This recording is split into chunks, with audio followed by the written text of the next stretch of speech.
Hello everyone, welcome है आपका हमारे चैनल एसएससी बुक एवरी में। आज हम अपनी योद्धा सीरीज में देखने वाले हैं पॉलिटी की 21 क्लासेस, जो कि टॉपिक होने वाला है हमारा आर्टिकल, संविधान के अनुच्छेद। तो चलिए अपनी वीडियो को स्टार्ट करते हैं।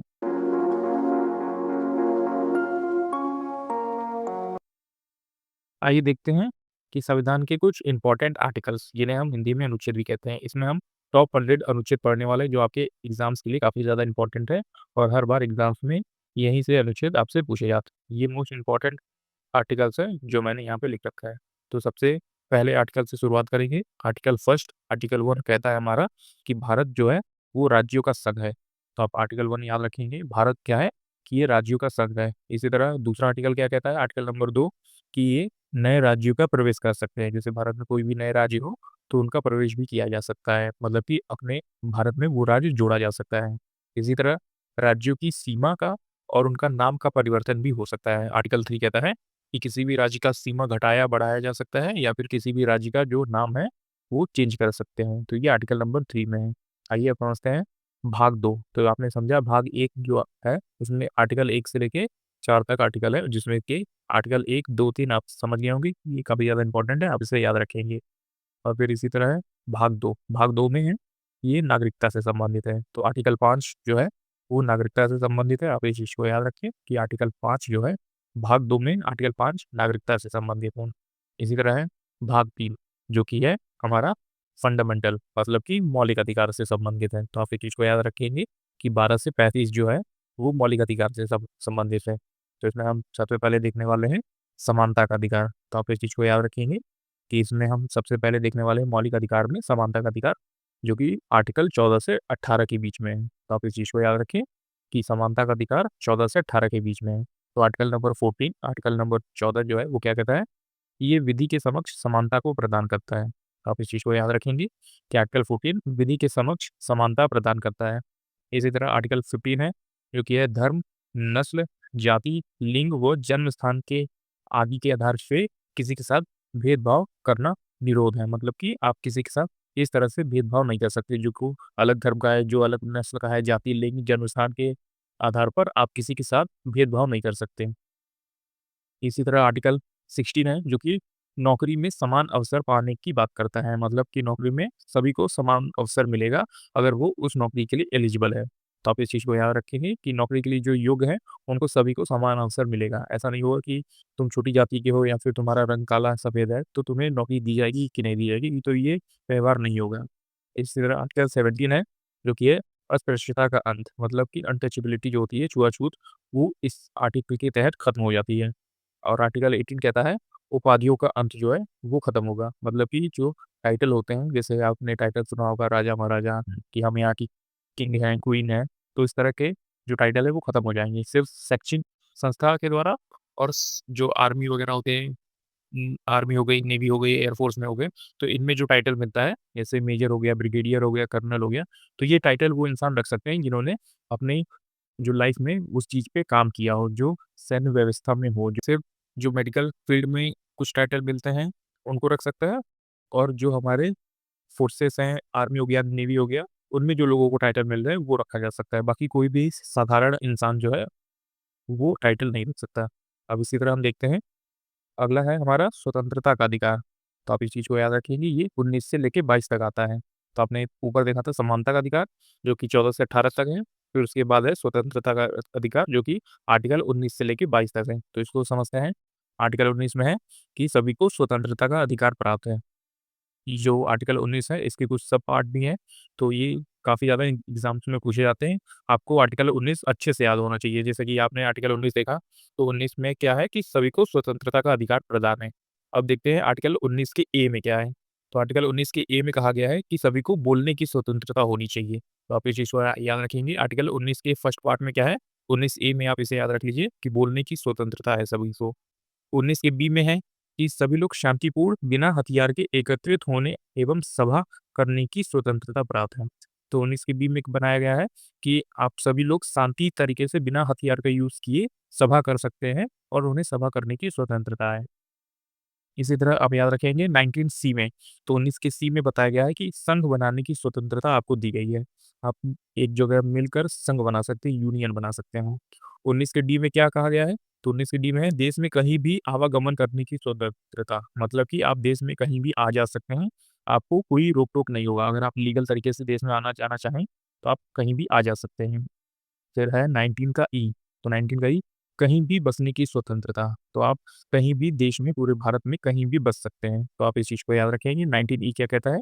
कहीं भी बसने की स्वतंत्रता होनी चाहिए। इसी तरह ये एक इम्पोर्टेंट चीज़ है 19 का एफ, जो कि अभी हटा दिया गया है, जो पहले शामिल था और अभी क्या है कि इसे हटा दिया गया है। ये किस चीज़ से संबंधित था? तो ये संबंधित था संपत्ति के अधिकार से संबंधित था। तो आप जैसे देख पा रहे होंगे कि 19 का एफ जो है वो संपत्ति के अधिकार से संबंधित है, जो कि अब इसे हटा दिया गया है। अब क्या है 19 का जी, तो 19 का जी बचा हुआ है, ये किससे है? कि आप कोई भी व्यापार कर सकते हो, मतलब कि आप कोई भी काम कर सकते हैं। तो आपने देखा कि स्वतंत्रता का अधिकार 19 से लेके 22 तक है, तो इसमें 19 के सब पार्ट आपके लिए काफ़ी ज़्यादा इम्पोर्टेंट है। इनमें आपने सबसे पहले देखा कि 19 में है स्वतंत्रता का अधिकार है सभी को, 19 के ए में आपने देखा कि बोलने की स्वतंत्रता है, जिसे प्रेस फ्रीडम भी कहा जाता है, तो सभी को बोलने की स्वतंत्रता है। 19 के बी में आपने देखा कि सभी लोग शांतिपूर्ण तरीके से बिना हथियार का उपयोग किए सभा की स्वतंत्र रूप से गठन कर सकते हैं। 19 के सी में आपने देखा कि संघ बनाने की स्वतंत्रता है, सभी लोग यूनियन बना सकते हैं अपना। 19 के बी में देखा कि देश में आप कहीं भी आवागमन कर सकते हैं, मतलब कहीं भी आ जा सकते हैं। फिर 19 की ई में देखा कि कहीं भी बसने की स्वतंत्रता, मतलब कि आप अगर देश में घूमेंगे, तो फिर उसके बाद आपको कहीं बसना भी पड़ेगा, मतलब कि आपको कहीं रहने की जगह भी ढूँढनी पड़ेगी। 19 का एफ हटा दिया गया था क्योंकि ये संपत्ति का अधिकार था, अब ये कानूनी अधिकार बन गया है। फिर 19 का जी आप देखेंगे, इसमें कहा गया है कि आप कोई भी व्यापार कर सकते हैं। आप देश में कहीं भी जाएँगे तो आपको व्यापार करने से कोई भी ज़्यादा प्रॉब्लम नहीं आएगी। तो आप खुले रूप से व्यापार कर सकते हैं, मतलब कि आप अपना कोई भी काम कर सकते हैं। इसी तरह आर्टिकल 20 है हमारा, जो कि है अपराधों के लिए दोष सिद्धि के संबंध में संरक्षण। अपराधों के लिए जो दोष सिद्धि के संबंध में संरक्षण है, वो आर्टिकल 20 कहता है। आर्टिकल 21 क्या है? कि प्राण एवं दैहिक स्वतंत्रता, निजता का अधिकार। तो आप इस चीज़ को याद रखिएगा, आर्टिकल 21 कहता है प्राण एवं दैहिक स्वतंत्रता। आर्टिकल 21 का ई क्या कहता है? ये काफ़ी इंपॉर्टेंट है। ये कहता है कि 6 से 14 वर्ष के बच्चों को निःशुल्क एवं मौलिक शिक्षा का अधिकार होना चाहिए। तो आप इस चीज़ को याद रखेंगे। ये आर्टिकल 21 का ए काफ़ी ज़्यादा इम्पोर्टेंट है। आप इस चीज़ को याद रखें कि 6 से 14 वर्ष के बच्चों को निःशुल्क शिक्षा दी जानी चाहिए। इसी तरह आर्टिकल 20 है, जो कहता है कि कुछ दशाओं में गिरफ्तारी और निषेध में संरक्षण। अगर कोई व्यक्ति गिरफ्तार हो जाता है या फिर उसको प्रॉब्लम हो जाती है या फिर पुलिस जो है वो पकड़ के ले जाती है, तो उसके लिए भी कुछ अधिकार दिए गए हैं। आर्टिकल 22 में ये बताया गया है कि उसको किस तरह से रखना चाहिए, उसको कहाँ पे ले जाना चाहिए, तो इस तरह के अधिकार जो है वो आर्टिकल 22 में दिया गया है, कि जो व्यक्ति गिरफ्तार हो जाता है, उन्हें अपने अधिकार का नहीं पता होता, तो आर्टिकल 22 इसी बारे में बताता है कि जो व्यक्ति अगर गिरफ्तार होता है पुलिस के द्वारा, तो उसके लिए भी कुछ अधिकार दिए हैं। तो आप इस चीज़ को याद रखें। आर्टिकल 19 से लेके क्या है, आर्टिकल 22 तक, तो इसमें स्वतंत्रता का अधिकार है। जो आप अभी नीचे देखा आपने, तो 19 से लेके 22 तक स्वतंत्रता का अधिकार है, जिसमें कि सबसे ज़्यादा इम्पोर्टेंट है आपका 19 अधिकार, 19 के सभी पार्ट, 19 ए, बी, सी, डी, ई और जी। तो ये सभी चीज़ आप याद रखेंगे।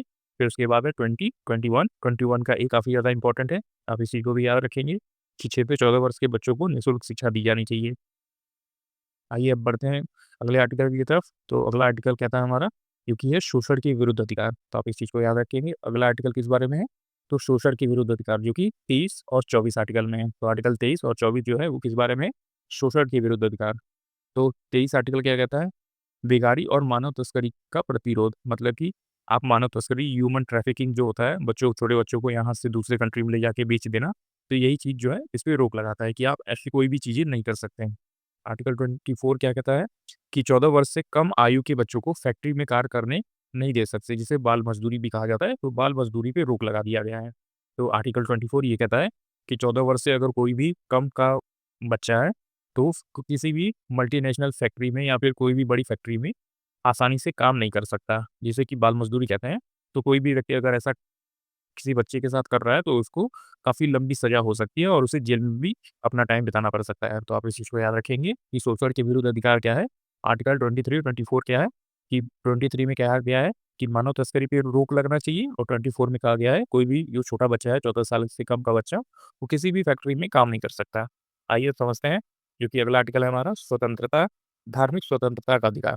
तो आर्टिकल 25 से लेके 28 तक क्या कहा गया है? धार्मिक स्वतंत्रता का अधिकार के बारे में बताया गया है। तो आप इस चीज़ को याद रखेंगे। आर्टिकल 25 अंतःकरण और धर्म के उपबंध रूप में मनाने, आचरण और प्रचार करने की स्वतंत्रता। तो आप इस चीज़ को याद रखें कि धार्मिक स्वतंत्रता का अधिकार किस आर्टिकल में है, तो आर्टिकल 25 से लेके 28 के बीच में धार्मिक स्वतंत्रता का अधिकार है, जहाँ पे ये बताया जाता है कि आप अपने धर्म को मान सकते हैं, अपने धर्म का प्रचार कर सकते हैं, अपने धर्म को फैला सकते हैं। तो इसी तरह से रिलेटेड है बाकी सभी आर्टिकल 25, 26, 27, 28। तो आप इन तीनों चारों को याद रख लीजिए कि धार्मिक स्वतंत्रता का अधिकार 25 से लेके 28 तक में दिया गया है। आगे बढ़ते हैं और देखते हैं अपना अगला आर्टिकल। तो हमारा अगला आर्टिकल कौन-सा है? संस्कृति और शिक्षा संबंधी अधिकार। तो आर्टिकल 29 और 30 में ये बताया गया है कि आर्टिकल जो 29 है हमारा माइनॉरिटी राइट्स के बारे में बताया गया है। तो आप इस चीज़ को याद रखेंगे। माइनॉरिटी राइट्स मतलब कि अल्पसंख्यक होते हैं। ऐसे लोग जो समूह में कम हो या फिर संख्या में कम हो तो उन्हें अल्पसंख्यक कहा जाता है। जैसे कि हमारे देश में कुछ जो है वो धार्मिक धार्मिक समुदाय हैं जो बहुत कम हैं, जैसे कि ईसाई हो गया, बौद्ध हो गया, पारसी हो गया, तो ये अल्पसंख्यक समुदाय होते हैं। इनमें आपको बताया गया इनके साथ कोई भी तरह का भेदभाव नहीं होना चाहिए कि ये दूसरे जाति से हैं, दूसरे समुदाय से हैं, तो कोई भेदभाव हो, तो इसी को ये आर्टिकल खत्म करता है। इनके माइनॉरिटी राइट्स इन्हें दिए गए हैं।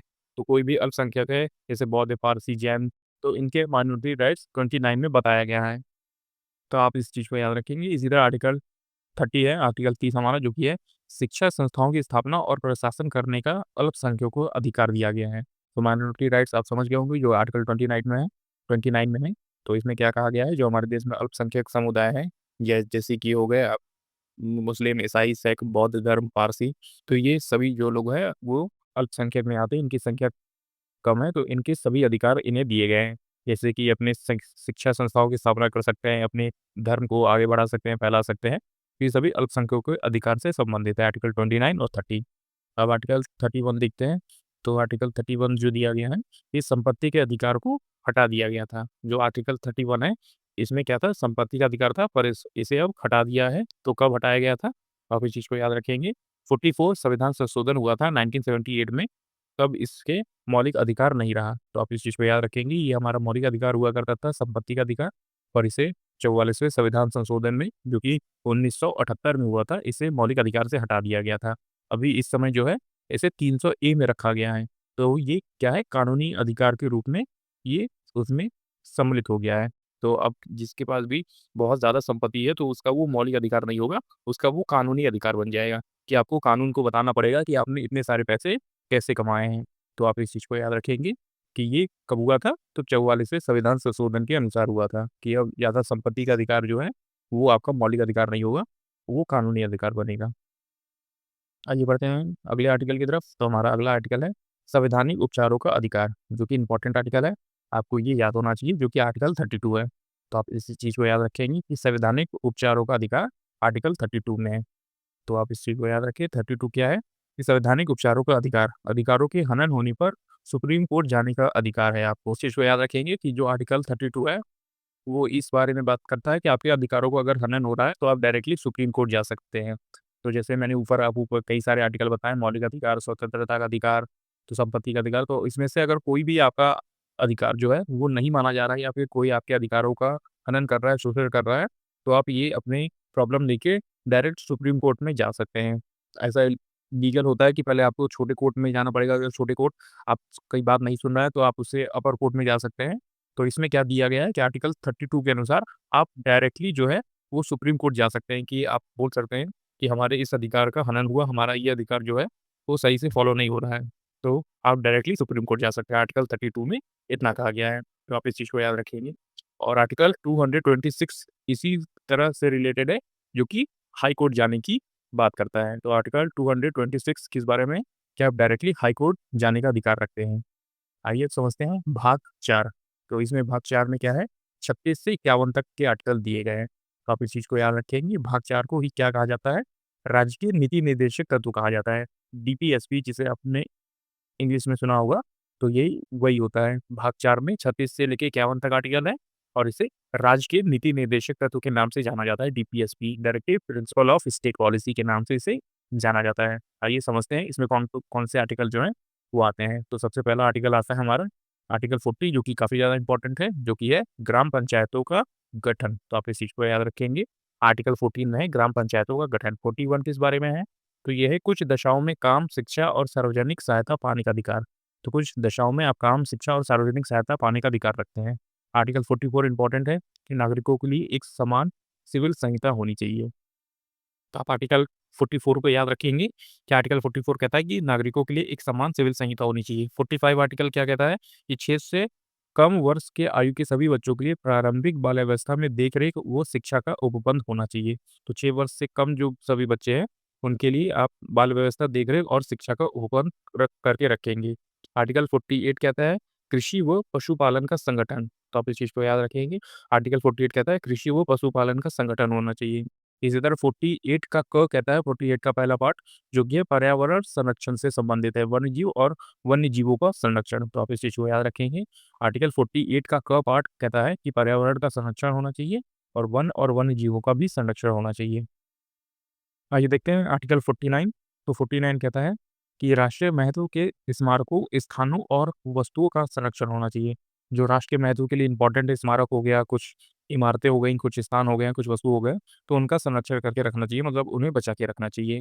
इसी तरह है हमारा आर्टिकल 50। आर्टिकल 50 जो है, वो कार्यपालिका से न्यायपालिका का पृथक्करण है, मतलब कार्यपालिका से न्यायपालिका को अलग करती है, 50-50 करती है। तो आप इस चीज़ को ऐसे याद रख लीजिए कि आर्टिकल 50 जो है वो कार्यपालिका को आधी शक्ति देती है और न्यायपालिका को आधी शक्ति देती है, मतलब 50-50 शक्ति देती है, पृथक्करण करती है, अलग करती है। कार्यपालिका से न्यायपालिका को अलग करती है। आर्टिकल 51 देखते हैं। तो आर्टिकल 51 है हमारा जो कि है अंतर्राष्ट्रीय शांति व सुरक्षा। तो इंटरनेशनल पीस एंड सेफ्टी जो है वो 51 में है, आर्टिकल 51 में है। तो आपने देखा कि ये हमारे भाग 4 के आर्टिकल थे जो कि राज्य के नीति निर्देशक तत्वों के अंतर्गत आते हैं। 36 से लेके 51 तक के आर्टिकल जो नीचे लिखे हुए हैं काफ़ी ज़्यादा इंपॉर्टेंट है। ये आर्टिकल डायरेक्ट आपके एग्जाम्स में पूछे गए हैं, तो आप इस चीज़ को याद रखेंगे। आगे बढ़ते हैं भाग 4A। तो आप इस चीज़ को याद रखेंगे कि भाग 4A में किस बारे में बात की गई है? तो भाग 4A में मूल कर्तव्यों के बारे में बात की गई है। जैसे कि आर्टिकल 51 का क पार्ट कहता है कि सभी को मूल कर्तव्य होना चाहिए, सभी के पास मूल कर्तव्य होने चाहिए। जैसे कि वर्तमान समय में मूल कर्तव्यों की संख्या 11 है, तो आप इस चीज़ को याद रखेंगे कि वर्तमान समय में सभी की मूल संख्या, कर्तव्यों की मूल संख्या कितनी है? तो 11 है। नीचे देखते हैं 11वां मूल कर्तव्य वर्ष 2002 में 86वें संविधान संशोधन में जोड़ा गया था, जो था कि 6 से 14 वर्ष के सभी बच्चों को अभिभावक द्वारा शिक्षा प्रदान करना ज़रूरी है। तो आप इस चीज़ को याद रखेंगे कि 6 से 14 वर्ष के सभी बच्चों को अभिभावकों द्वारा शिक्षा प्रदान करवाना अनिवार्य है। तो आप इस चीज़ को याद रखेंगे कि भाग कोरे जो है वो मूल कर्तव्यों से संबंधित है। 51 का क पार्ट जो है वो मूल कर्तव्यों के बारे में बताता है। तो आप इस चीज़ को याद रखेंगे कि 51 का मूल जो है 51 का पार्ट मूल कर्तव्यों के बारे में बताता है और हमारा जो मौलिक कर्तव्य है, मूल कर्तव्य, उसकी संख्या पहले जो 10 थी, अब उसे 2002 में संशोधन हुआ, तो 11 हो गई। अगर आपसे पहले का पूछा जाए, तो जो मूल कर्तव्य है, वो 10 थे, लेकिन अभी जो मूल कर्तव्य है, वो 11 हो गए हैं। आइए बढ़ते हैं भाग 5 जो कि आर्टिकल 52 से 151 के बीच में है। तो आप इस चीज़ को याद रखिए। भाग 5 आता है आर्टिकल 52 से 151 के बीच में। उसमें सबसे पहला आर्टिकल है हमारा राष्ट्रपति के ऊपर। तो राष्ट्रपति में हम देखते हैं कौन-कौन से आर्टिकल आते हैं। तो आइए समझते हैं राष्ट्रपति के आर्टिकल। आर्टिकल 52 कहता है कि भारत का एक राष्ट्रपति होना चाहिए, तो आप इस चीज़ को याद रखेंगे। आर्टिकल 52 के बारे में क्या है कि 52 बताता है कि भारत का एक राष्ट्रपति होना चाहिए। 53 कहता है कि उसे संघ की कार्यपालिका शक्ति होगी, तो राष्ट्रपति की शक्तियों के बारे में बताया गया है। इसी तरह आर्टिकल 54 है हमारा, जो कि है राष्ट्रपति का निर्वाचन, कि राष्ट्रपति को कैसे चुना जाए, राष्ट्रपति का इलेक्शन किस तरह से होता है। आर्टिकल 60 कहता है कि राष्ट्रपति को शपथ कि राष्ट्रपति किस तरह से शपथ लेता है, राष्ट्रपति की शपथ के बारे में बताया गया है। आर्टिकल 61 है राष्ट्रपति का महाभियोग, मतलब कि राष्ट्रपति को महाभियोग करके किस तरह से हटाया जा सकता है। तो 61 में उसके महाभियोग से संबंधित है। आर्टिकल 72 इम्पोर्टेंट है कि इसमें राष्ट्रपति के को क्षमादान करने की प्रक्रिया बताई गई है कि राष्ट्रपति किसी को भी क्षमादान दे सकते हैं। आर्टिकल 87 है राष्ट्रपति द्वारा विशेष अभिभाषण। तो राष्ट्रपति द्वारा विशेष अभिभाषण है 87 में। 108 आर्टिकल है राष्ट्रपति द्वारा सदनों में संयुक्त बैठक बुलाने का अधिकार। तो 108 आर्टिकल कहता है कि राष्ट्रपति द्वारा सदनों में संयुक्त बैठक बुला सकते हैं। आर्टिकल जो राष्ट्रपति है वो 108 के तहत सदन में संयुक्त बैठक बुला सकते हैं। आर्टिकल 123 कहता है कि राष्ट्रपति द्वारा अध्यादेश, तो अध्यादेश राष्ट्रपति के द्वारा किस आर्टिकल के अंतर्गत जो है जारी हो सकता है, तो आर्टिकल 123 के अनुसार। इसी तरह आर्टिकल 143 है 143 सुप्रीम कोर्ट से राष्ट्रपति के परामर्श लेने की शक्ति, सुप्रीम कोर्ट से राष्ट्रपति की परामर्श लेने की शक्ति आर्टिकल 143 में दिया गया है। जो राष्ट्रपति से रिलेटेड आर्टिकल है, वो सभी एग्ज़ाम्स में पूछे जाते हैं। आइए अब बढ़ते हैं उपराष्ट्रपति की तरफ, वाइस प्रेसिडेंट वाले जो आर्टिकल है उसको हम देखते हैं। ये भी इम्पोर्टेंट है, एग्ज़ाम में पूछे जाते हैं। तो इसमें पहला आर्टिकल है जो कि उपराष्ट्रपति से है, जो है आर्टिकल 63। ये किस बारे में है कि ये बताता है कि भारत में उपराष्ट्रपति का पद होना चाहिए, भारत में एक उपराष्ट्रपति होना चाहिए, वाइस प्रेसिडेंट होना चाहिए। 64 किस बारे में आर्टिकल बताता है?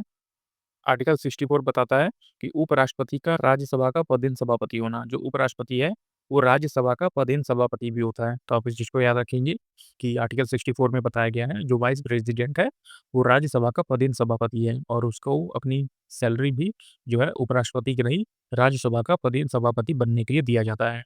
अगला है आर्टिकल 66। तो आर्टिकल 66 बताता है उपराष्ट्रपति का निर्वाचन। जो हमारा उपराष्ट्रपति है, वाइस प्रेसिडेंट, उसका निर्वाचन, उसका इलेक्शन किस तरह से होना चाहिए। आर्टिकल 69 बताता है कि उपराष्ट्रपति की शपथ। तो आप इस चीज़ को याद रखें, आर्टिकल 69 है उपराष्ट्रपति की शपथ। अब आइए देखते हैं आर्टिकल 72 जो कि राष्ट्रपति की क्षमादान की शक्ति बताता है। आप इस चीज़ को याद रखेंगे, आर्टिकल 72 जो है वो राष्ट्रपति के क्षमादान की शक्ति को बताता है। 74 आर्टिकल कहता है कि राष्ट्रपति को सहायता और सलाह देने के लिए मंत्रिपरिषद होना था। तो आप इस चीज़ को याद रखेंगे कि राष्ट्रपति अगर किसी प्रॉब्लम में फँस जाते हैं, कोई फैसला नहीं ले पाते हैं, तो उनको कौन सलाह देगा? तो वो उनको मंत्रिपरिषद सलाह देती है। इसी तरह आर्टिकल 76 है कि भारत का एक महान्यायवादी होता है। तो आप इस चीज़ को याद रखेंगे कि भारत का एक महान्यायवादी होता है, जिसे हम अटॉर्नी जनरल ऑफ इंडिया के नाम से भी जानते हैं। तो आप इस चीज़ को याद रखेंगे, आर्टिकल 76 में इसके बारे में बताया गया है कि भारत का एक महान्यायवादी होना चाहिए, जिसे हम अटॉर्नी जनरल ऑफ इंडिया भी कहते हैं। 77 आर्टिकल कहता है कि भारत सरकार की समस्त कार्यवाही राष्ट्रपति के नाम से की जाएगी। तो आप इस चीज़ को याद रखें कि 77 आर्टिकल क्या है कि भारत सरकार की समस्त कार्यवाही जो है वो राष्ट्रपति के नाम से की जाएगी। मतलब जैसे कि भारत में कोई भी या फिर किसी भी तरह का काम होगा, तो वो मंत्रिपरिषद में जो प्रधानमंत्री है, वो करेंगे और वो फेस किसका रहेगा? वो राष्ट्रपति का फेस रहेगा कि राष्ट्रपति के आदेश के द्वारा हम सभी लोग काम कर रहे हैं, पर काम रियल में करेगा कौन? तो वो प्रधानमंत्री करते हैं। इसी तरह आर्टिकल 79 है हमारा, जो कि है संसद का गठन। तो आर्टिकल 79 है संसद का गठन, 78 है राज्यसभा का संरचना और लोकसभा की संरचना। तो 79, 80 और 81 ये सभी जो है आप तीनों याद रखेंगे एक बार कि संसद का गठन, संसद के गठन में क्या है? राज्यसभा है और लोकसभा है। तो 80 में राज्यसभा और 81 में लोकसभा है। इसी तरह है 87 हमारा आर्टिकल, जो कि है राष्ट्रपति का विशेष अभिभाषण। तो 81 में है, 87 में है आर्टिकल 87 राष्ट्रपति का विशेष अभिभाषण। 93 आर्टिकल है लोकसभा का अध्यक्ष व उपाध्यक्ष। तो आर्टिकल 93 क्या है? लोकसभा का अध्यक्ष व उपाध्यक्ष होना। आर्टिकल 100 क्या कहलाता है हमारा? तो ये लोकसभा अध्यक्ष का निर्णायक मत देना। तो लोकसभा अध्यक्ष जो है वो आर्टिकल 100 के तहत अपना निर्णायक मत दे सकते हैं। जैसे लोकसभा के बीच में, मसलन लोकसभा में बैठे लोगों के बीच में अगर एक चीज़ पे, किसी मुद्दे पे बात हो रही है, तो दोनों तरफ के लोग बराबर बँटे हुए हैं कि ये चीज़ होना चाहिए और ये चीज़ नहीं होना चाहिए। तो जो लोकसभा अध्यक्ष है, वो अपना एक निर्णायक मत देकर वो दोनों में से किसी एक तरफ जा सकता है कि अगर 50-50 है तो 51 हो जाएगा। तो वो जो चीज़ जीत जाएगी और उसकी बात मानी जाएगी। तो इस तरह से लोकसभा अध्यक्ष जो है आर्टिकल 100 के अंतर्गत एक अपना निर्णायक मत दे सकते हैं। इसी तरह है आर्टिकल हमारा 108। तो 108 क्या है कि राष्ट्रपति द्वारा सदनों में संयुक्त बैठक बुलाने का अधिकार। तो 108 में राष्ट्रपति द्वारा संयुक्त बैठक बुलाने का अधिकार होता है। आर्टिकल 110 जो है वो धन विधेयक से रिलेटेड है, तो इम्पोर्टेंट आर्टिकल है। आप इस चीज़ को याद रखेंगे, आर्टिकल 110 जो है वो धन विधेयक से संबंधित है। आगे बढ़ते हैं अपने अगले आर्टिकल की तरफ। तो हमारा नेक्स्ट आर्टिकल है 112 वित्तीय विवरण, मतलब कि बजट से रिलेटेड है। तो हमारे संविधान में बजट का शब्द नहीं है, वित्तीय विवरण का शब्द है। तो बजट आप इसे याद रख लीजिए कि 112 जो है वो वित्तीय विवरण से रिलेटेड है, मतलब कि बजट से रिलेटेड है। इसी तरह 116 आर्टिकल 116 लेखानुदान, लेखानुदान से संबंधित है आर्टिकल 116। फिर है 117 वित्तीय विधेयक। तो आप इस चीज़ को याद रखेंगे, 117 वित्तीय विधेयक से रिलेटेड है। 123 जो है राष्ट्रपति द्वारा अध्यादेश जारी हो सकता है। 124 सुप्रीम कोर्ट का गठन और उसकी स्थापना से संबंधित है। 143 जो है वो सुप्रीम कोर्ट से राष्ट्रपति की परामर्श लेने की शक्ति। तो राष्ट्रपति अगर किसी मामले में फँस जाते हैं, तो वो सुप्रीम कोर्ट से सलाह ले सकते हैं। 148 जो है वो भारत का नियंत्रक एवं महालेखा परीक्षक, तो जिसे हम कैग भी कहते हैं, CAG, comptroller auditor general of India. तो आप इस चीज़ को याद रखेंगे, जिसे भारत का नियंत्रक और महालेखा परीक्षक भी कहा जाता है, जो कि आर्टिकल 148 में दिया गया है। तो आप इस चीज़ को याद रखेंगे। आगे बढ़ते हैं अगले आर्टिकल की तरफ। तो अगला आर्टिकल डील करता है हमारा राज्यपाल से, गवर्नर से। तो आप इस चीज़ को याद रखेंगे ये भी इम्पोर्टेंट है, एग्ज़ाम्स में पूछा जाता है। तो आइए देखते हैं राज्यपाल से रिलेटेड आर्टिकल कौन-कौन से हैं। तो आइए समझते हैं राज्यपाल से रिलेटेड आर्टिकल कौन-कौन से हैं। तो आर्टिकल 153 जो है वो बताता है कि राज्यों का एक राज्यपाल होना चाहिए। तो आप इस चीज़ को याद रखेंगे। आर्टिकल 153 कहता है कि राज्यों में एक राज्यपाल होना चाहिए। अगला है 154 आर्टिकल। तो ये राज्य की कार्यपालिका शक्ति के बारे में बताता है, मतलब कि राज्यपाल की शक्ति से रिलेटेड है। तो आर्टिकल 153 कहता है कि हमारे राज्य में एक राज्यपाल होना चाहिए और आर्टिकल 154 कहता है कि उसकी क्या-क्या शक्तियाँ हैं। आर्टिकल 155 तो 155 कहता है कि राज्यपाल की नियुक्ति कैसे है? तो आर्टिकल 155 कहता है कि राज्यपाल की नियुक्ति, राज्यपाल का इलेक्शन कैसे किया जाता है? फिर है आर्टिकल 159 तो ये राज्यपाल की शपथ से रिलेटेड है। इसी तरह है हमारा आर्टिकल 161 जो कि है राज्यपाल की क्षमादान की शक्ति। तो आप इस चीज़ को याद रखेंगे कि राष्ट्रपति की क्षमादान की शक्ति होती है और उसी तरह है 161 में राज्यपाल की क्षमादान की शक्ति, मतलब राज्यपाल भी राज्य के अंदर किसी भी इंसान को क्षमा कर सकते हैं। 163 आर्टिकल कहता है कि राज्यपाल की सहायता व सलाह देने के लिए मंत्रिपरिषद। तो राज्यपाल की सहायता व सलाह देने के लिए मंत्रिपरिषद का भी होना ज़रूरी है, ये आर्टिकल 163 बताता है। फिर आर्टिकल 165 में महाधिवक्ता के बारे में बात की गई है। तो इम्पोर्टेंट है ये, आप इस चीज़ को याद रखेंगे कि आर्टिकल 165 जो है, ये महाधिवक्ता के बारे में बात करता है। दोस्तों ये सभी आर्टिकल आपको हो सकता है एक बार में याद ना हो, पर आप इसे डेली रिवाइज़ करते जाएँगे, तो आपको ये सभी आर्टिकल जो है, वो ज़्यादातर आर्टिकल याद हो जाएँगे। वो 2-3 बार इसको अच्छे से रिवाइज़ करेंगे, इसको कॉपी में नोट्स बना के याद करेंगे, तो 3 से 4 बार आप डेली याद करेंगे, तो आपको ये डेफ़िनेटली याद हो जाएगा। आइए बढ़ते हैं अगले आर्टिकल की तरफ, तो आर्टिकल 168 जो है, वो राज्यों के विधानमंडल का गठन से संबंधित है। तो आप इस चीज़ को याद रखेंगे कि आर्टिकल 100 जो 68 है, वो राज्यों के विधानमंडल का गठन करता है। इसी तरह है हमारा आर्टिकल 169 तो ये बताता है राज्यों में विधान परिषद की संरचना होनी चाहिए, जैसे कि यूपी, बिहार, महाराष्ट्र, कर्नाटक, आंध्र प्रदेश, तेलंगाना से रिलेटेड है। काफ़ी चीज़ को याद रखें कि आर्टिकल 169 जो है, वो राज्यों के विधान परिषद की संरचना करता है। इसी तरह है हमारा आर्टिकल 170 जो कि विधानसभा की संरचना के बारे में बताता है। तो आप इस चीज़ को याद रखेंगे आर्टिकल 170 जो है, वो विधानसभा की संरचना के बारे में बताता है। तो इसी तरह हमारा अगला आर्टिकल है आर्टिकल 171 जो कि बताता है विधान परिषद की संरचना का प्रावधान किस तरह है। तो आर्टिकल 171 बताता है कि विधान परिषद की संरचना का प्रावधान किस तरह से है। इसी तरह आर्टिकल 178 जो कि विधानसभा का अध्यक्ष एवं उपाध्यक्ष से संबंधित है। तो आप इस चीज़ को याद रखेंगे। आर्टिकल 178 जो है वो विधानसभा का अध्यक्ष एवं उपाध्यक्ष से संबंधित नेक्स्ट आर्टिकल जो है किस बारे में है? आर्टिकल 214 आर्टिकल 214 है राज्यों के लिए उच्च न्यायालय की व्यवस्था की जानी चाहिए। तो आप इस चीज़ को याद रखेंगे कि हर एक राज्य में उसका एक उच्च न्यायालय हाई कोर्ट होना चाहिए। तो आप इस चीज़ को याद रखिए आर्टिकल 214 है हर एक राज्य में उच्च न्यायालय की स्थापना की जानी चाहिए। आर्टिकल 224 है रिट निकालने की हाई कोर्ट की शक्ति। तो रिट निकालने की हाई कोर्ट की शक्ति मतलब रिट जो बनते हैं, जो निकलते हैं वो आप हाई कोर्ट के तहत में जाके अपनी रिट संबंधित जानकारी ले सकते हैं। जैसे आप साइड में अभी स्क्रीन पे देख पा रहे होंगे कि रिट इतने प्रकार के होते हैं, रिट 5 प्रकार के होते हैं, जैसा कि आप अभी स्क्रीन पे देख पा रहे होंगे। इसी तरह है आर्टिकल हमारा 239 तो 239 है संघ राज्य क्षेत्रों का प्रशासन। तो आप इस चीज़ को याद रखेंगे आर्टिकल 239 किससे रिलेटेड है? संघ राज्य क्षेत्रों का प्रशासन से। आर्टिकल 243 किससे रिलेटेड है? ये ग्राम पंचायत से रिलेटेड है। तो आप इस चीज़ को याद रखेंगे। आर्टिकल 243 रिलेटेड है ग्राम पंचायत से। अगला है हमारा आर्टिकल जो कि है 244 अनुसूचित क्षेत्रों और जनजातीय क्षेत्रों का प्रशासन। तो आप इस चीज़ को याद रखें। आर्टिकल 244 किससे रिलेटेड है? अनुसूचित क्षेत्रों और जनजातीय क्षेत्रों का प्रशासन से रिलेटेड है। आर्टिकल 249 जो है, वो क्या कहता है? राज्य सूची के विषय से संसद द्वारा कानून बनाने की शक्ति। राज्य सूची के विषय में संसद द्वारा कानून बनाने की शक्ति ये आर्टिकल 249 में है। इसी तरह आर्टिकल हमारा 250 तो आर्टिकल 250 किस बारे में है? कि आपातकाल के दौरान राज्य सूची के विषय में संसद द्वारा कानून बनाने की शक्ति। कि आपातकाल के दौरान जो राज्य सूची के विषय में संसद द्वारा कानून बनाने की शक्ति है। आर्टिकल 262 है नदी जल का विवाद। तो आप इस चीज़ को याद रखेंगे। आर्टिकल 262 में क्या कहा गया है? कि जो भी नदी हमारे भारत में बहती है, उसका विवाद किसी और देश के साथ या फिर किसी और कंट्री के साथ अगर हो, तो वो आर्टिकल 262 के तहत सुना जाएगा। अगला है आर्टिकल 263 तो 263 जो है आर्टिकल है, वो अंतर्राज्यीय परिषद के संबंध में उपबंध है। तो अंतर्राज्यीय परिषद के संबंध में उपबंध आर्टिकल 263 में बताया गया है। अगला आर्टिकल है 266 ये भारत व राज्यों की संचित निधियों का लोकलेख जो है उसकी देखभाल करता है। तो आप इस चीज़ को याद रखेंगे आर्टिकल 266 है, भारत व राज्यों की संचित निधि व लोक लेख समिति जो है अपने हिसाब से इसकी निगरानी करती है, देख-रेख करती है। अगला है 267 आर्टिकल जो है आकस्मिक निधि से संबंधित है। तो आप इस चीज़ को याद रखेंगे, ये इम्पोर्टेंट है। आर्टिकल 267 267 किससे रिलेटेड है? तो आकस्मिक निधि से रिलेटेड है। नेक्स्ट आर्टिकल देखते हैं, इंपॉर्टेंट है ये। आर्टिकल 200 जो 79 ए है वो जीएसटी से रिलेटेड है, तो आप इस चीज़ को याद रखेंगे कि आर्टिकल 279 ए रिलेटेड है किससे? जीएसटी से रिलेटेड है ये। इसी तरह है आर्टिकल हमारा 280, ये वित्त आयोग से संबंधित है, तो आप इस चीज़ को याद रखेंगे। आर्टिकल 280 संबंधित है किससे? 280 वित्त आयोग से संबंधित है। आर्टिकल 300 ए किससे संबंधित है?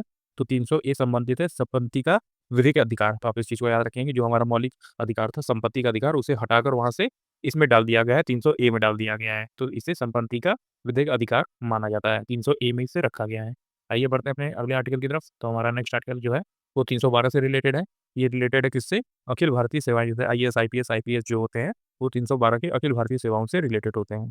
अगला आर्टिकल देखते हैं 315। तो आर्टिकल 315 जो है आर्टिकल 315 ये है संघ व राज्य के लिए लोक सेवा आयोग। तो 315 में कहा गया है संघ एवं राज्य के लिए लोक सेवा आयोग का होना। आर्टिकल 324 इंपॉर्टेंट है, ये चुनाव आयोग से रिलेटेड है। भारत में जो भी चुनाव होंगे वो इसी आयोग के द्वारा कराए जाएंगे, तो आप इस चीज़ को याद रखेंगे। आर्टिकल 324 किससे रिलेटेड है? चुनाव आयोग से। अगला आर्टिकल आता है हमारा 326। तो 326 किससे रिलेटेड है?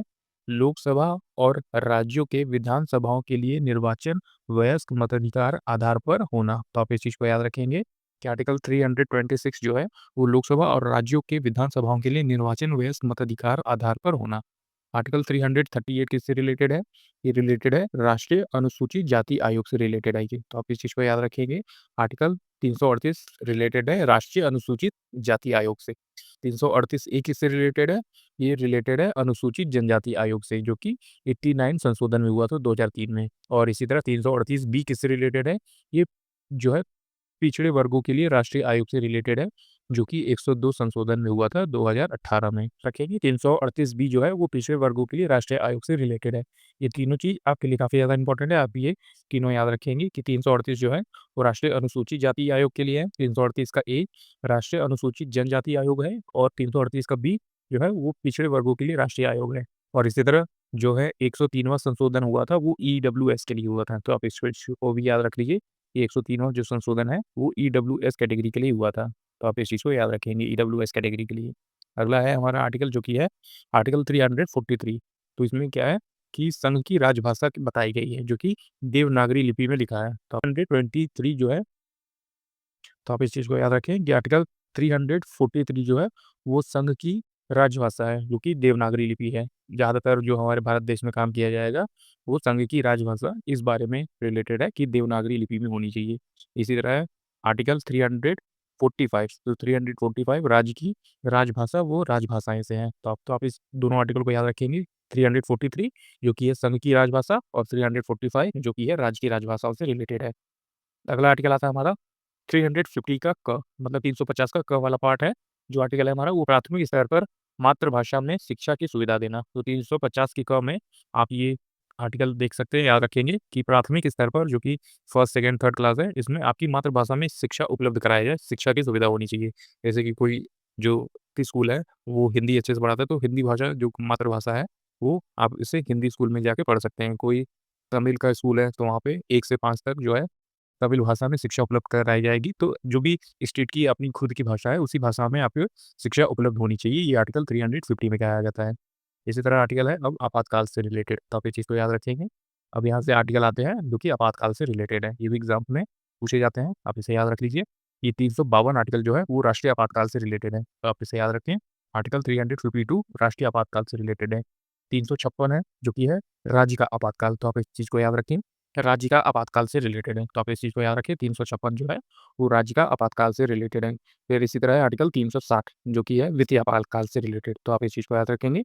तो फाइनेंशियल इमरजेंसी है वो 360 में है, तो आप इसमें देख पा रहे होंगे सब में 4-4 का गैप है। जैसे 352 में 4 जोड़ेंगे तो राज्य का आपातकाल, और फिर 356 में 4 जोड़ेंगे तो ये आ जाएगा हमारा वित्तीय आपातकाल। तो ये तीनों आर्टिकल आपके लिए काफ़ी ज़्यादा इंपॉर्टेंट है, आप ये तीनों को याद रखेंगे। तो आप इस चीज़ को याद रख सकते हैं कि ये जो 352 है राष्ट्रीय आपातकाल, 356 है राज्य का आपातकाल और 360 जो है वो वित्तीय आपातकाल से रिलेटेड है।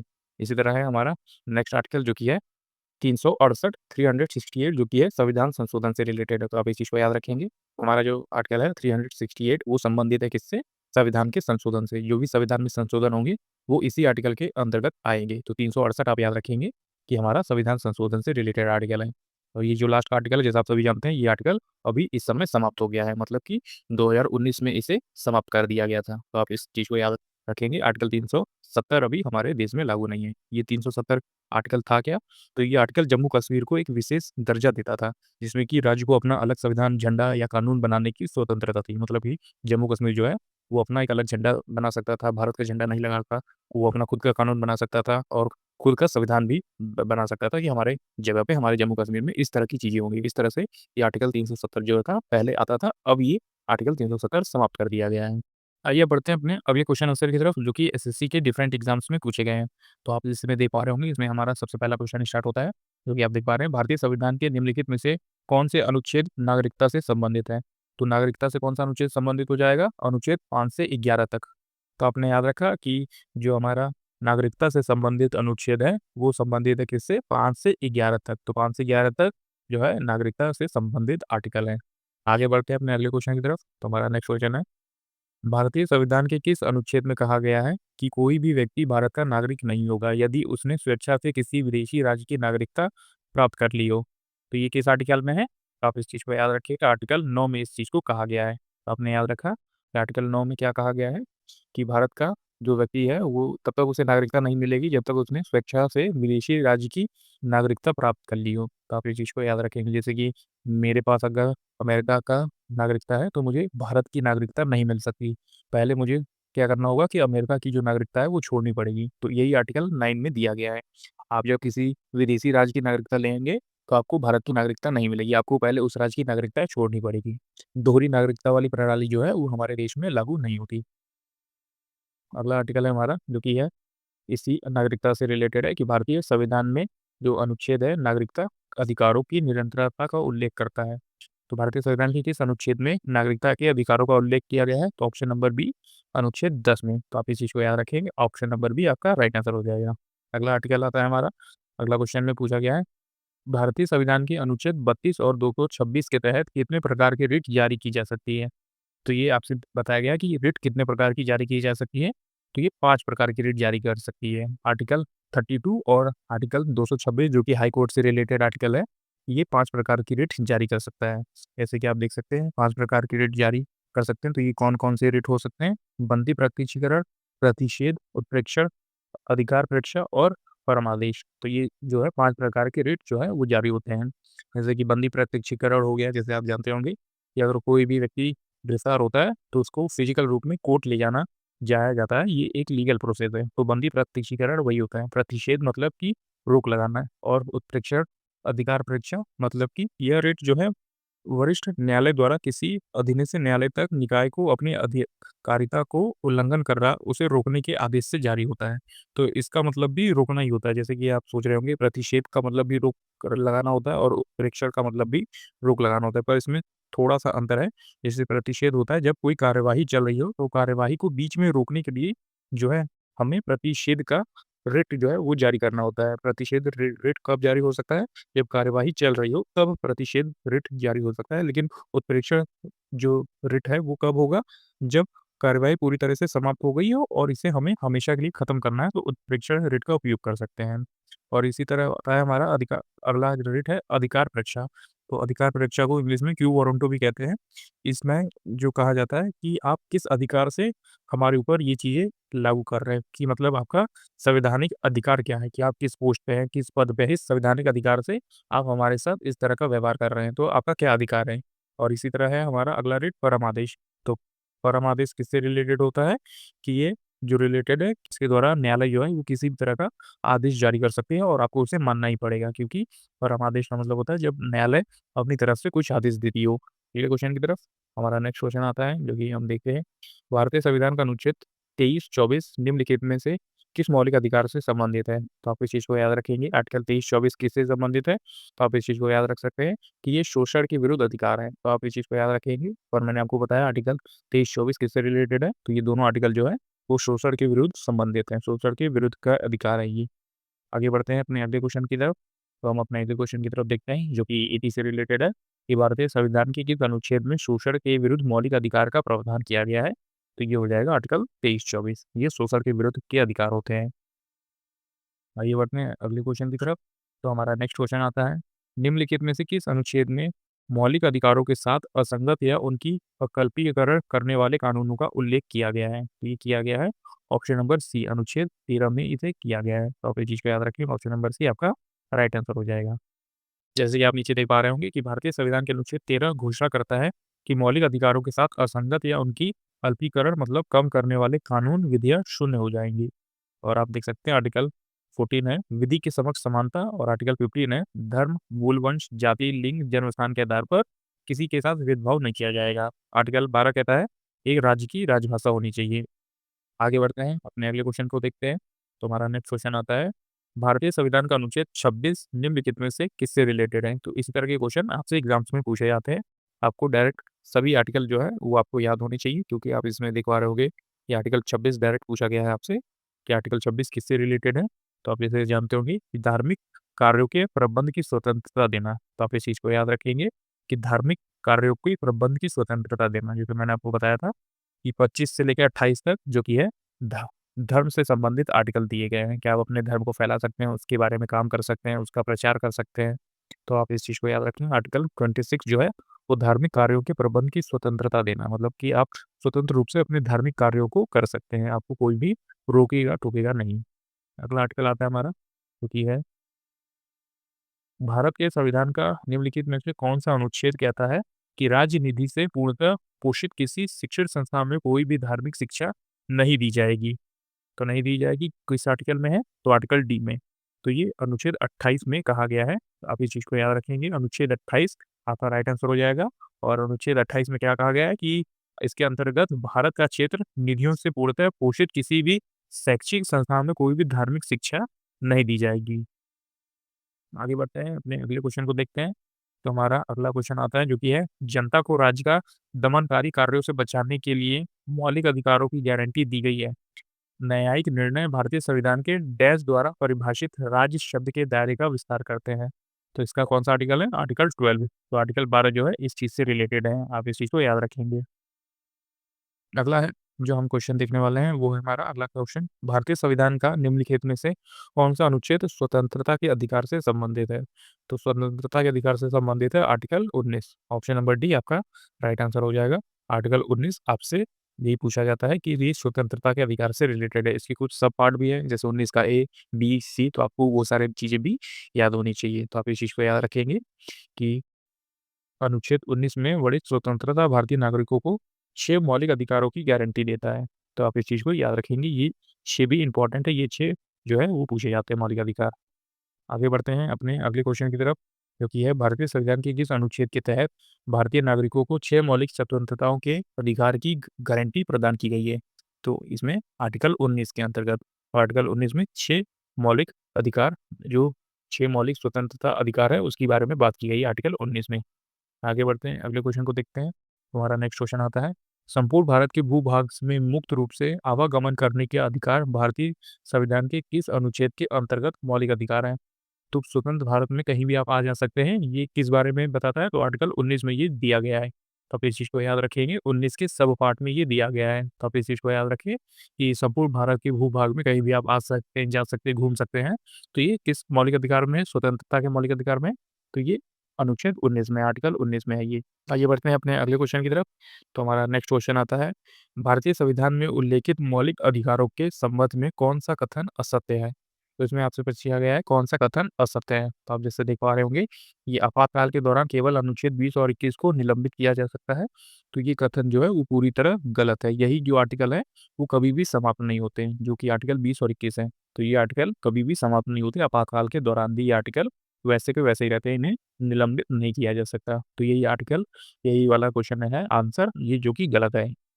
अगला देखते हैं, जो कि है हमारा अगला क्वेश्चन कि है भारतीय संविधान का अनुच्छेद डैश संवैधानिक उपचारों के अधिकार, जिसे हम इंग्लिश में राइट टू कॉन्स्टिट्यूशनल रेमेडीज के नाम से जानते हैं, ये संबंधित है।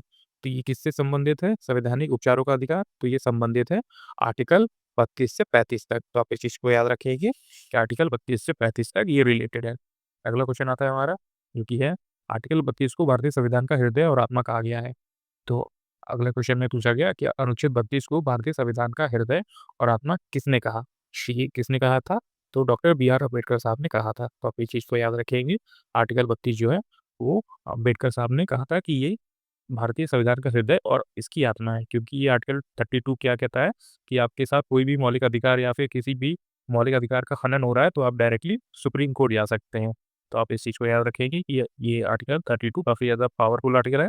आपके साथ कुछ भी गलत होता है, आपके मौलिक अधिकार का हनन होता है, शोषण होता है आपके खिलाफ, तो आप डायरेक्टली सुप्रीम कोर्ट जा सकते हैं आर्टिकल 32 के अनुसार। अगला आर्टिकल है हमारा, अगला क्वेश्चन से रिलेटेड, जो कि ये भारतीय संविधान के किस अनुच्छेद में कहा गया है कि किसी भी व्यक्ति को एक ही अपराध के लिए एक बार से ज़्यादा सज़ा नहीं मिलेगी? तो ये किस आर्टिकल में कहा गया है? अनुच्छेद सी में क्या मतलब कि अनुच्छेद 20 में कहा गया है। ऑप्शन नंबर सी आपका राइट आंसर हो जाएगा। तो आप इस चीज़ को याद रखेंगे कि अनुच्छेद 20 के पार्ट 2 में कहा गया है कि किसी के तहत किसी व्यक्ति को एक अपराध के लिए एक बार से अधिक सज़ा या दंडित नहीं किया जाएगा। मतलब कि अगर आपने चोरी करी तो आपको सिर्फ़ एक ही बार सज़ा दी जाएगी कि आपने सिर्फ़ चोरी करी है। तो एक अपराध के लिए एक बार से ज़्यादा सज़ा नहीं मिलेगी। तो आर्टिकल 20 के पार्ट 2 में इसे कहा गया है। तो आप इस चीज़ को याद रखेंगे, इम्पोर्टेंट है, आप चीज़ को याद रखना है।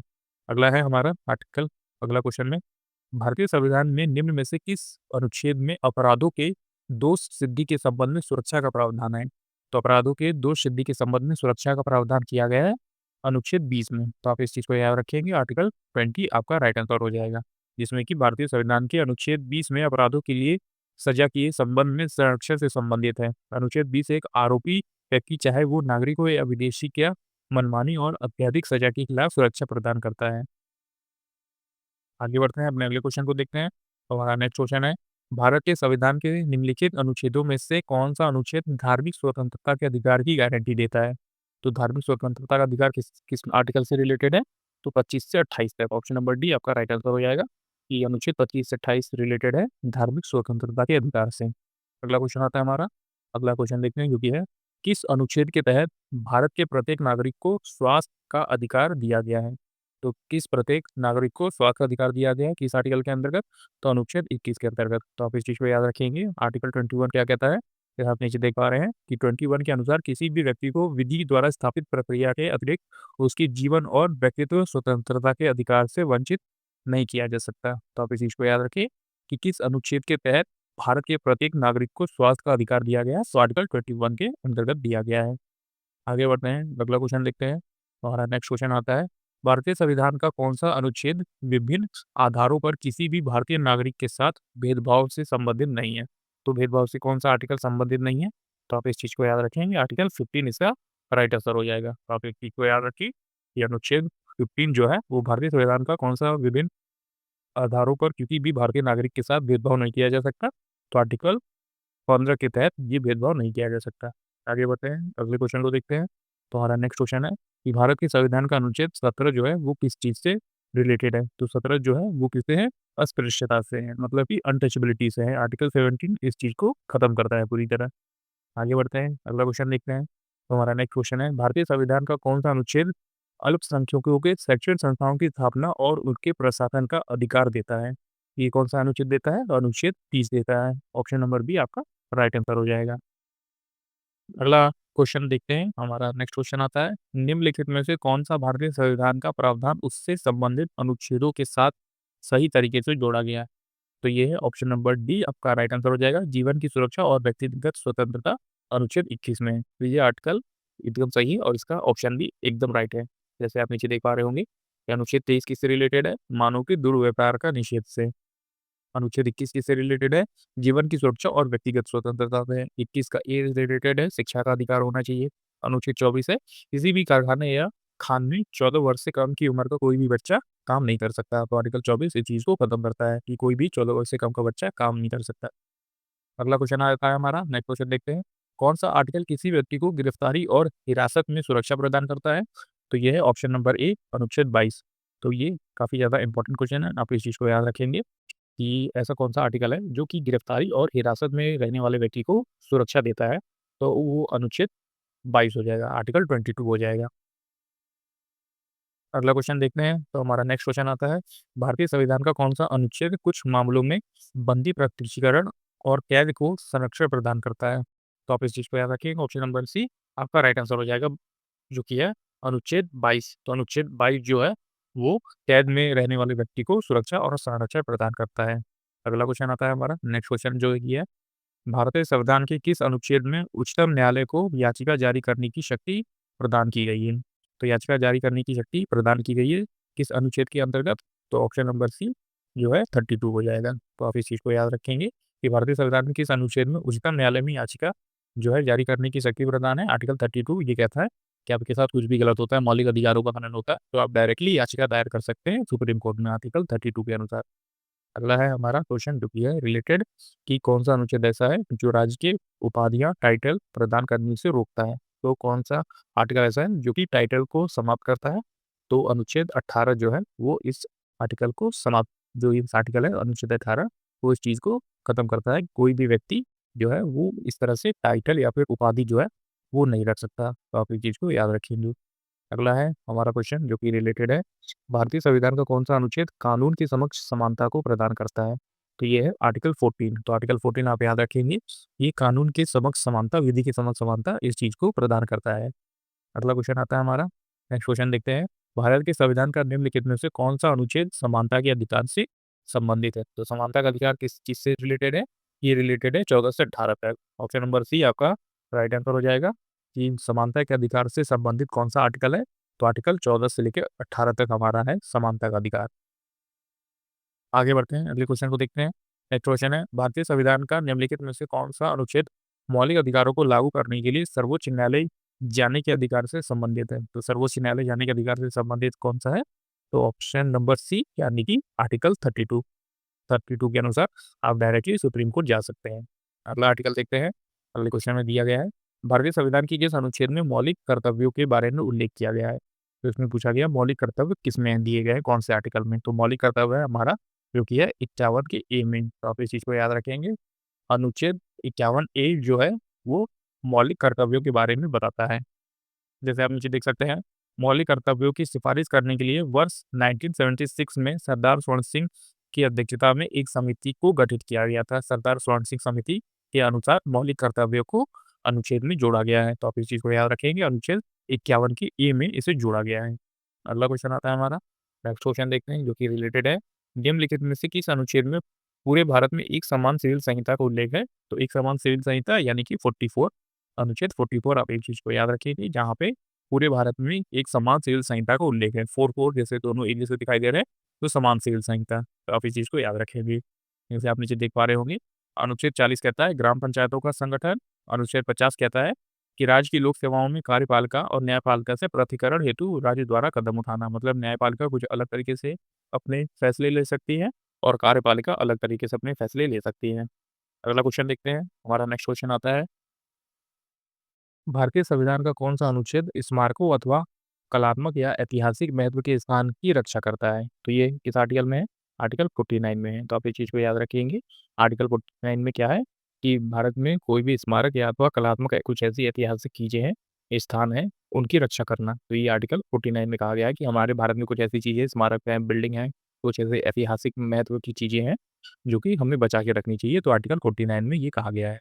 अगला है क्वेश्चन हमारा जो कि है यूनिफ़ॉर्म सिविल कोड। तो यूनिफ़ॉर्म सिविल कोड जो है वो समान सिविल संहिता की बात हो रही है, तो आर्टिकल 44 में इस बारे में बात कही गई है। तो आर्टिकल 44 यूनिफ़ॉर्म सिविल कोड की बात करता है। अगला है हमारा क्वेश्चन जो कि रिलेटेड है, भारतीय संविधान का अनुच्छेद 43 बी 43 का बी किससे रिलेटेड है? तो 43 का बी किससे रिलेटेड है? ये सरकारी समितियों को बढ़ावा देने से रिलेटेड है। ऑप्शन नंबर सी आपका राइट आंसर हो जाएगा। ये रिलेटेड है सरकारी समितियों को बढ़ावा देने से। अगला क्वेश्चन देखते हैं, तो हमारा नेक्स्ट क्वेश्चन आता है जो कि रिलेटेड है, राज्य के नीति निर्देशक सिद्धांतों के किस अनुच्छेद के तहत मातृत्व आकाश पर एक कामकाजी महिला को नियोक्ता से सभी मातृत्व लाभ प्राप्त करना चाहिए? तो ये ऑप्शन नंबर सी 42 कहता है। तो आप इस चीज़ को याद रखेंगे। आर्टिकल 42 कहता है कि जो राज्य के नीति निर्देशक सिद्धांत के अनुच्छेद तहत मातृत्व आकाश पर एक कामकाजी महिला को नियोक्ता से सभी मातृत्व लाभ प्राप्त करना चाहिए। मातृत्व अवकाश इसका मतलब होता है कि अगर कोई महिला मैटरनिटी लीव पे हो, जैसे कि कोई महिला अगर प्रेग्नेंट हो, अगर वो काम नहीं कर पा रही हो, तो आपको उसकी पूरी सैलरी देनी पड़ेगी। जैसे कि जो भी काम करने वाले लोग हैं, जैसे उनको सैलरी मिल रही है, तो आपको भी उस महिला को सैलरी देनी पड़ेगी। ये आर्टिकल 42 में कहा गया है।